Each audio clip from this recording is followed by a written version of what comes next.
Hello viewers, welcome back to Fazil Khan's tutorial. आज के इस वीडियो में देखेंगे अपन most important questions business economics के, आप लोगों को एग्जामिनेशन पॉइंट ऑफ व्यू में आ सकते हैं। वही क्वेश्चंस को लेकर आया हूं मैं। वीडियो को एंड तक देखिए क्योंकि मैं इसमें मोस्ट इंपॉर्टेंट से ज़्यादा भी जो है 90% आने के चांसेस है, उस चीज़ के बारे में भी नज़र करेंगे अपन। सो अपने को देखो, फर्स्ट क्वेश्चन देखो, what is meant by business economics, explain the nature and scope of business economics पढ़ लीजिए अपना।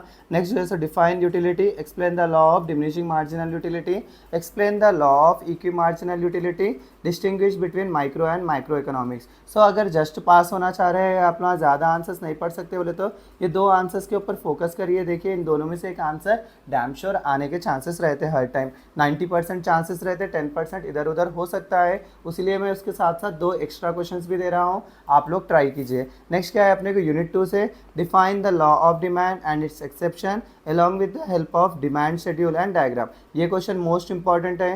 फिर जो है सो आप लोग क्या है, demand, law of demand already पढ़े से छे अपन। यहाँ पे क्या लिखने का है, रीजंस फॉर डाउनवर्ड स्लोप। यहाँ पे जो एक्सेप्शंस लिखते हैं अपन वही डाउनवर्ड स्लोप को लिख दिए, समझ जाओ अपने को आंसर कवर हो जाता। सेकंड आंसर भी।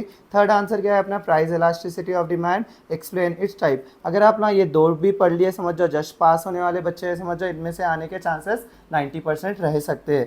थर्ड में से अपने को देखो, define supply, what is law of supply, explain it's determinants and exceptions, right A note on the concept of consumer surplus, define indifference curve and its properties। So most important ये indifference curve का answer आते रहता है और surplus का answer आते रहता।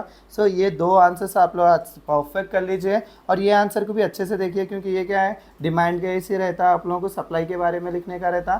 सो आप लोगों को मैं इतना बेहद ईजी वे में आंसर बना के रखूँगा अपने चैनल पर, सो दैट आप लोग ईजिली पढ़ ले सकते हैं। यूनिट 4 से अपने को देखो, law of variable proportions, explain reasons for the different stages of law, explain the isoquant and isocost with suitable diagram, explain the behavior of total product of labor with the help of a diagram। देखो इसमें से most important ये question हो सकता है, आने के chances रह सकते हैं। आप लोग जस्ट पढ़ना चाह रहे तो ये क्वेश्चन को अच्छे से देखिए, लॉ ऑफ वेरिएबल प्रोपोर्शंस का। यूनिट 5 से जैसे what is meant by cost, explain different types of cost, define break even point, explain the break even analysis, its importance and analysis, explain the various short run cost curve, explain the relationship between average and marginal cost, explain the long run cost curves। अगर आप लोगों को क्या बोलते हैं, just sir हमारे को एक दो आंसर ही होना बोले तो ब्रेक इवन पॉइंट का पढ़ लीजिए और शॉर्ट रन या तो लॉन्ग रन में से एक आंसर पढ़ लीजिए, आने के चांसेस 90% रहते हैं इसमें से।